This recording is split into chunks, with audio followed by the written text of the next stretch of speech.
Well, allow me to welcome members of the President's Cabinet and members of the National Space Council to the 7th meeting of the National Space Council, and it's a particular pleasure to be back here at the Washington headquarters of NASA and to be joined by the NASA administrator, who is in Houston as we speak, doing important preparations. Jim Bridenstine is with us.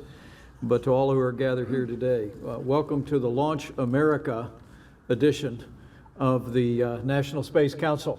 We are 1 week and 1 day away from when America will return American astronauts on American rockets from American soil to space.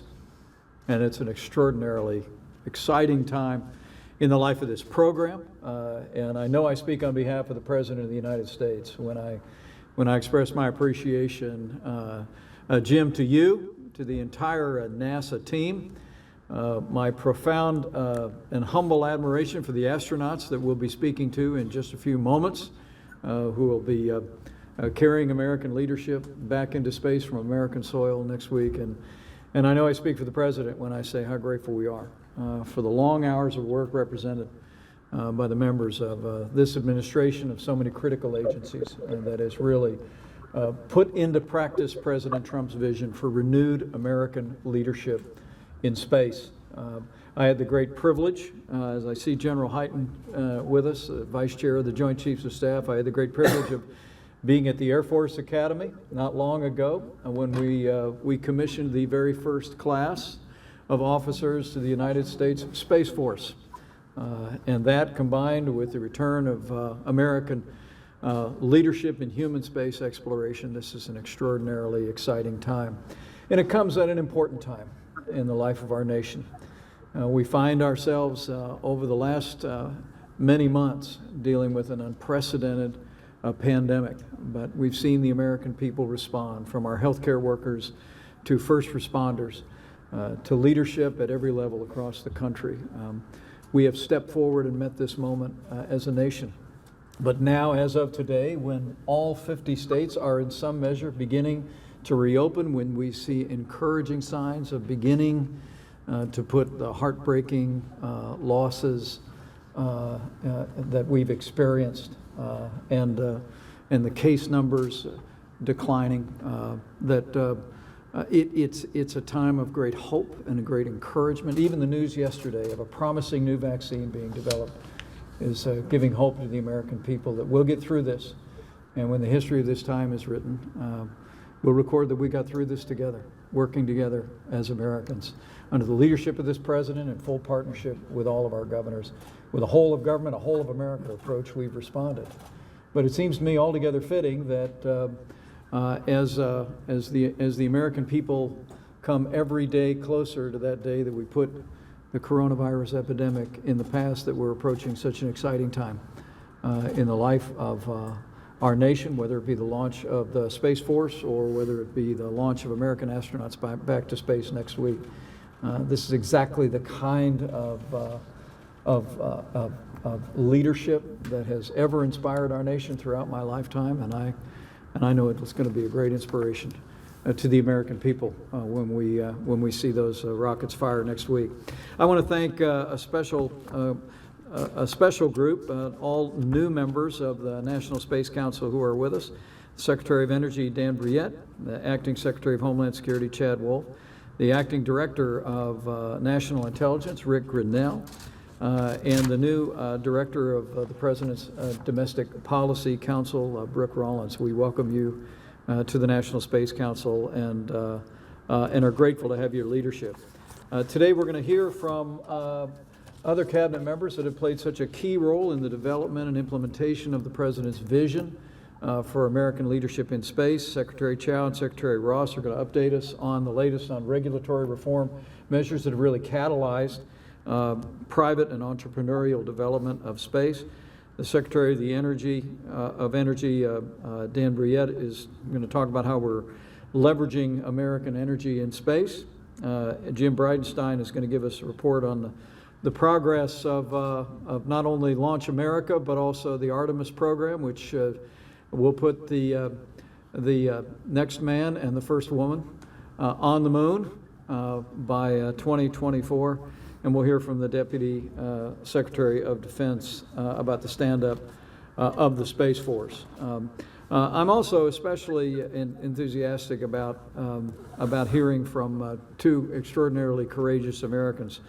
Colonel Robert Benkin is going to be the Joint Operations Commander for the mission that will take to the skies and take to the heavens next week.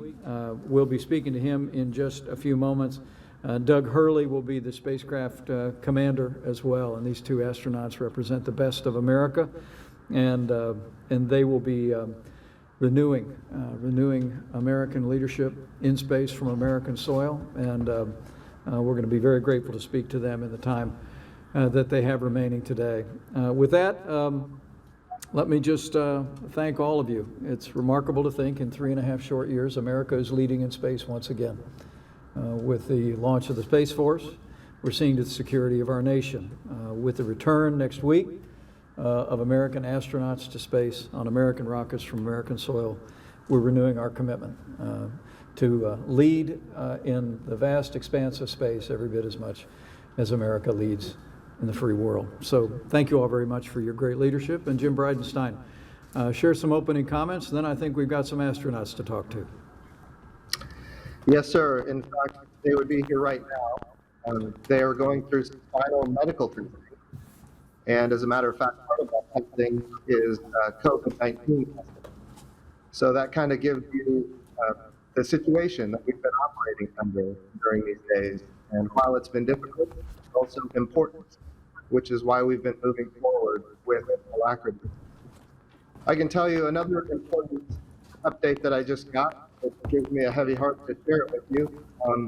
But Annie Glenn, the widow of John, passed away. Maybe even this morning. I just got the update. The reason I bring that up is because it's a reminder of the shoulders that we stand on. We think about the Mercury program, the Gemini program, the Apollo program, and the history that is behind us.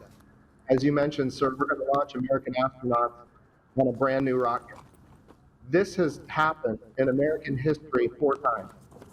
Mercury, Gemini, Apollo, and now commercial crew. I should say space shuttle, and now the 5th time commercial crew. So this is a historic moment, and I look forward to Bob and Doug joining us as soon as they get done with their medical testing.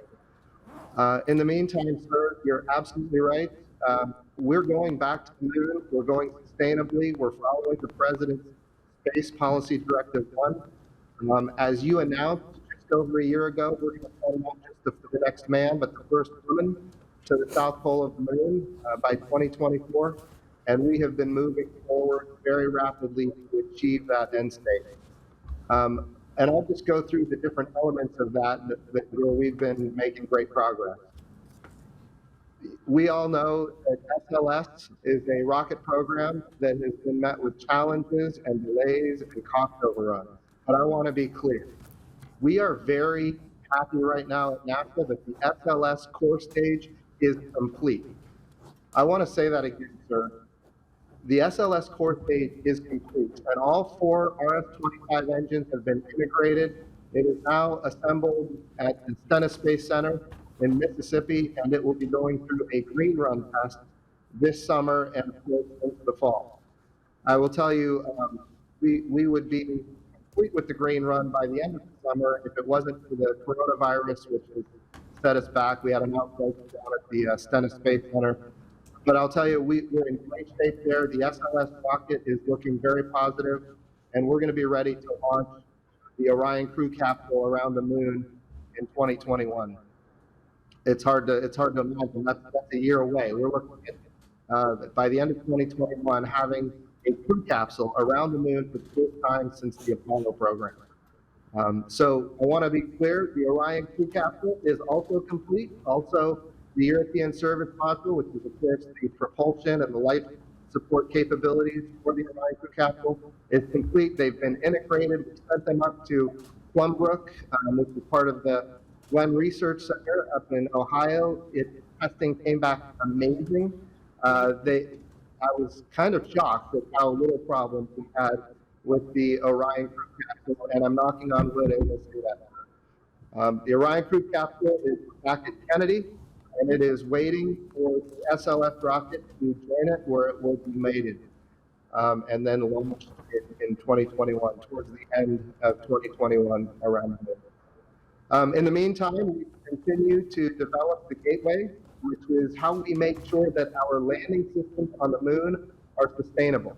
We need reusable landing systems. So we need to be able to go back and forth between the Gateway, which is a small space station in orbit around the moon, and the surface of the moon over and over again. If we make those landers reusable, we will have a sustainable program where we will be able to have astronauts on the surface of the moon for long periods of time, and we will be able to access any part of the moon at any time for strategic objectives of this nation. So these are important capabilities. The power and propulsion element to the Gateway is under contract and being developed. A small habitation module, we call it HALO, is also being developed. Those two elements are going to be mated by 2023 and launched into orbit around the moon, establishing our outposts around the moon by 2023. We also have international partners that are very excited about the Gateway, and the Japanese Space Agency, the European Space Agency, the Canadian Space Agency are all excited about building elements onto that Gateway for long-term human capability in orbit around the moon. I would also say, in order to achieve this monumental moment of sending a crew capsule around the moon by next year, we have to have Launch Pad 39B ready to go. Launch Pad 39B has its history in Apollo, in the Space Shuttle program, and so it is ready to go. And so we're very excited about this new program. I think it's also important to note that we have an extravehicular mobility unit, sometimes called a spacesuit, that we have now designed here at the Johnson Space Center. We've designed it so that we can walk on the surface of the moon, which is very different than doing spacewalk at the International Space Station. We've got dust issues, we've got thermal issues, and we have a spacesuit that is, I wouldn't say it's ready to go, but the design elements are almost there, and by 2024 we will be ready to walk on the surface of the moon. We also, as you're aware, sir, announced we had a graduation ceremony for 11 new astronauts. These are the best that America has to offer. I know that you've looked over their bios. Of course, you were there when their class started. They called themselves the Turtles because of a story you told when they first came into the astronaut corps as candidates. But I will tell you that they have now graduated. They're the best of the best. And we actually put out a new announcement for a new astronaut class. We had 12,000 astronaut applicants. So this is a demonstration of how inspiring NASA is to the nation. And certainly, I think it's important to note that we put the requirements on the astronaut candidates higher than they've ever been before. And yet we still got 12,000 applicants. So the moon program is underway. It's going fast. We're also going to pursue, we've got the Commercial Lunar Payload Services Program. Next year, we're going to launch the first commercial lander to the surface of the moon. I'm talking about for scientific capabilities. NASA has the payload ready to go. We've got a number of contractors that can land on the moon commercially with a small lander, and we're going to do that next year for the first time in 2021. The Artemis program, of course, we named it Artemis because Artemis is the twin sister of Apollo in Greek mythology, is strong, sir. We are so grateful to the leadership of you, the chairman of the National Space Council, making sure that we have the resources necessary to achieve these milestones. But when we talk about the moon program, that is the really the starting point for our journey to Mars, the long-term goal. But immediately, as I mentioned just a few minutes ago, we are launching American astronauts on American rockets to the International Space Station for the first time since the retirement of the shuttle back in 2011. We have now for 9 years been without a human space program. And in fact, so Space Policy Directive 1, we had been without a moon program. In the meantime, China and others around the world are going to the moon very quickly, but we're coming back. We're coming back fast. We've got everything we need to lead the world once again, and our international partners are coming back and wanting to join us in these efforts. But in order to get to the moon, we first have to be able to launch American astronauts on American rockets. Of course, the commercial crew program is the standard for how we do the low Earth orbit in the future. And we have two amazing Americans with us right now. I just got told that they are now out of their medical testing, and they are with us. I'd like to introduce Doug Hurley and Bob Lincoln. I want to just say, and you know this, these are veterans of the Space Shuttle program. They've flown each of them flown numerous times in space on the Space Shuttle to the International Station. And of course, if you look at their bios, we're talking about an engineer from a test pilot in the Marine Corps, and we're looking at a test engineer from the Air Force, PhD from Caltech in mechanical engineering. These are the best that America has to offer, and they are about to embark on a test flight. The very first time we're going to launch American astronauts on a commercial vehicle, this time a Falcon 9 rocket with a Dragon crew capsule, and they're going to carry the American flag to the International Space Station. So I'll let Bob and Doug say a few comments. And Mr. Vice President, I'll let you ask a few questions. Well, thank you very much, Jim. Thanks for that very thorough and informative review of renewed American leadership in space here at NASA. I know President Trump is grateful for all of your efforts, all of the efforts of the NASA team that's looking on, and we're incredibly proud of the timetable that you're on. And what a privilege it is to convene the National Space Council and have an opportunity at the dawn of a new era of American leadership in space to be joined by two NASA astronauts, two very experienced NASA astronauts who will be returning to space next week on American rockets from American soil.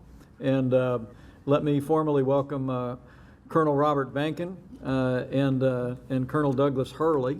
And on behalf of the President of the United States and on behalf of the American people, thank you for your long service to this nation. Thank you for your incredible leadership in NASA, and thank you for stepping forward one more time.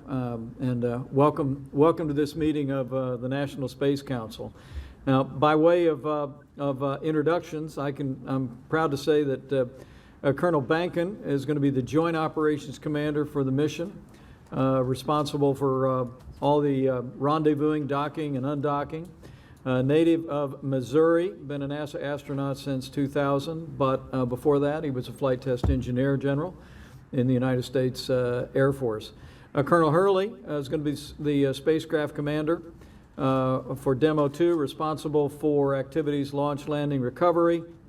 Native of Appalachian, New York, selected as a NASA astronaut in the same year as his counterpart, 12 years into his NASA career.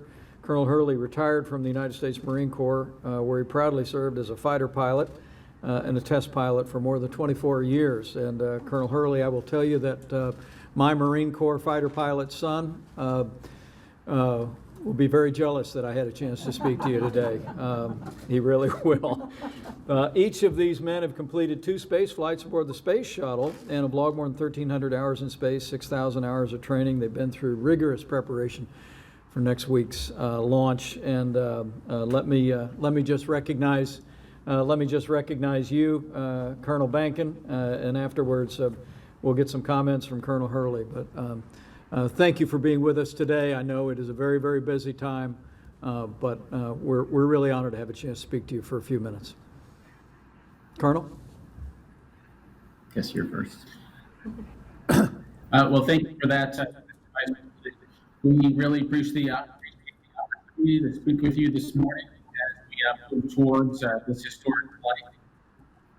We are just a small piece of a giant team that's going to execute this mission, to launch America again. We're pretty excited to launch 39 Alpha. Doug and I have launched from that facility before, so it's really exciting to get a chance to bring it home again.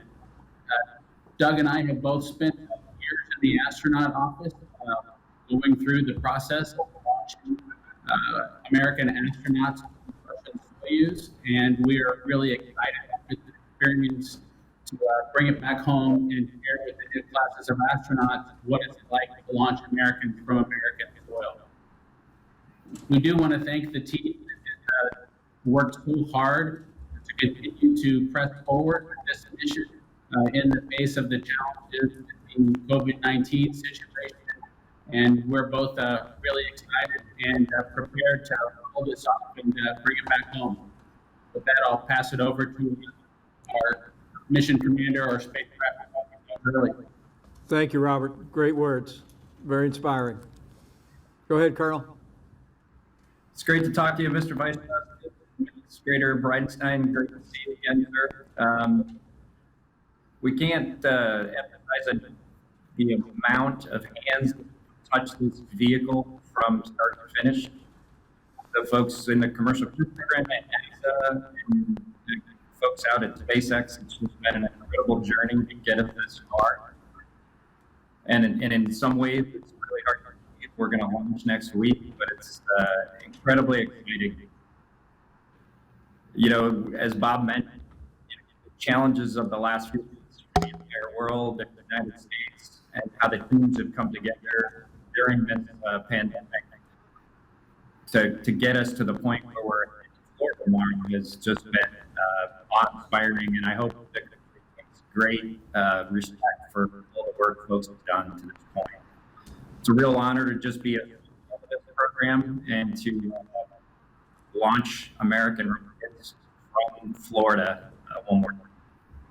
Well, thank you, Doug. Thank you. And thank you. And it really is a testament to all of you. And as you said, all the hands in this program, that even in the midst of a national crisis, NASA stayed on mission and kept doing the work. And I have to tell you that it's going to be a great inspiration to the country next week to see you two go aloft from the Kennedy Space Center.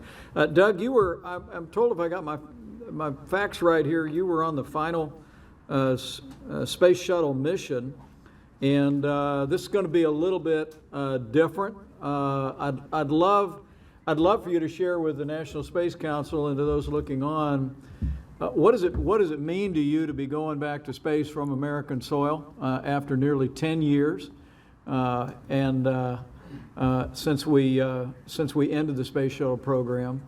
Number two, did you expect us to be headed back to space? And number three, how different is this experience in training and in the rocket itself, the spacecraft, from the shuttle mission? Whatever you want to reflect. Yeah, I appreciate that, sir. I guess the first part of it is it was a tremendous honor to be part of a shuttle flight. Just 30 years of history and be able to close it out the right way was just a humbling experience for sure, and great to share with crewmates and then of course all the folks that were involved with the shuttle for so many years. So it was just a tremendous honor. You know, the last plus years has been a lot of work and a lot of effort to get us to this point where we're ready to launch again from Florida. And I certainly won't deny that there have been an incredible amount of challenges over those times. You know, just getting to the point where we had two companies to provide this service and then working through all those technical challenges that came along the way. I think Bob will certainly agree with me that the shuttle training program was very much established almost down to the minute. We knew what we were going to do the year and a half before we flew every day. Mm-hmm. And it was very well understood.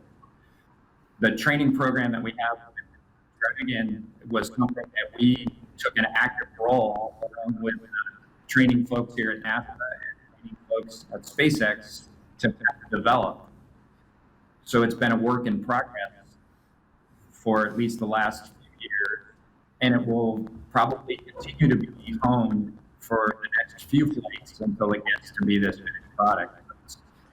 It was a very neat experience to offer our insight and operational experience to make the training program what it is now, but I think it's going to continue to improve. But it was almost a completely new experience from the shuttle training program. Is that right?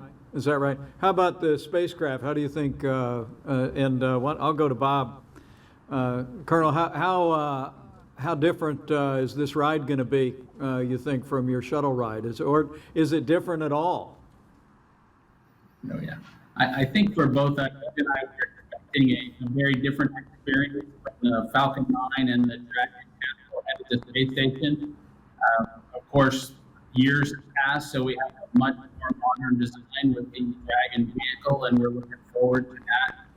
Those that have seen pictures of the inside of the space shuttle saw a lot of add and duct tape additions that were not there when it was originally designed, and many of those features that were added have been integrated directly into the vehicle, and we're very appreciative of that.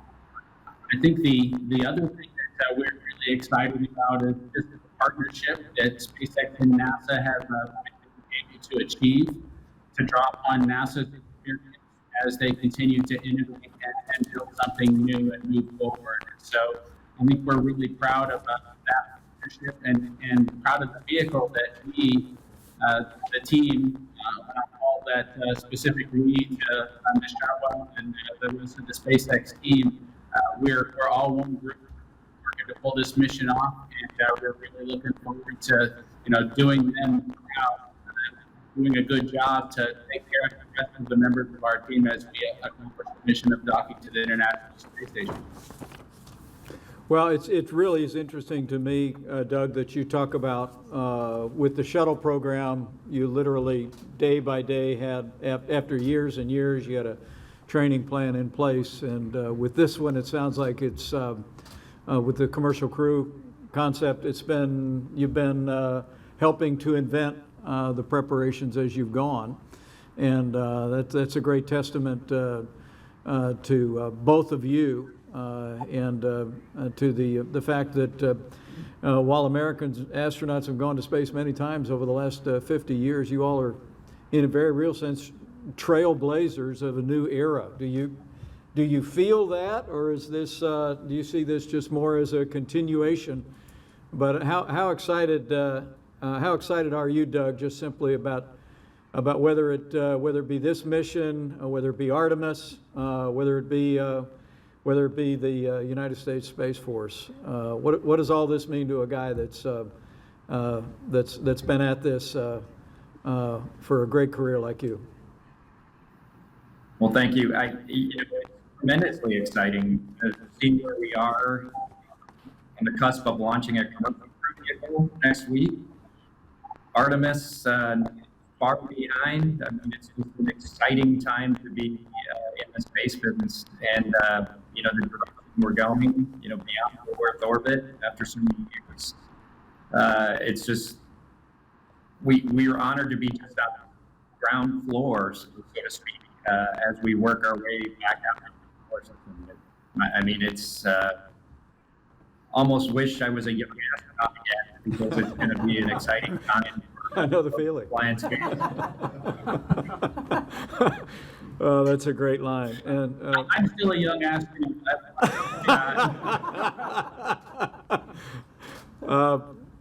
Listen, we'll let you go. I want to commend you. You all are not just two great astronauts.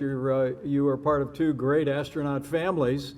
I understand both of your spouses are also astronauts, and so this is I know this is a very, very special time. And I just want to tell you, I know I'm going to be in Florida tomorrow.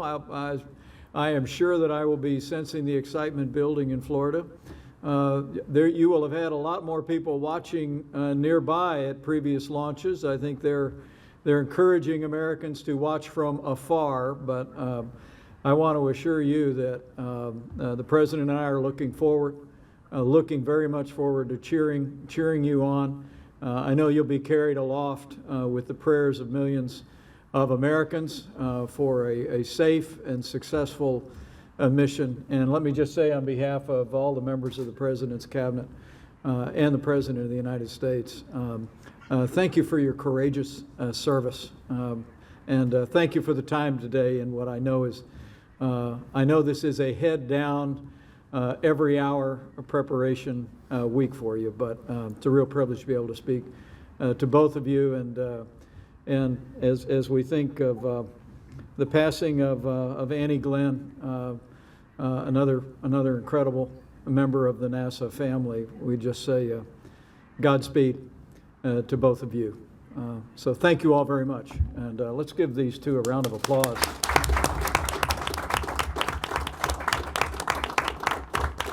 Thank you, man. Great. Thank you, sir.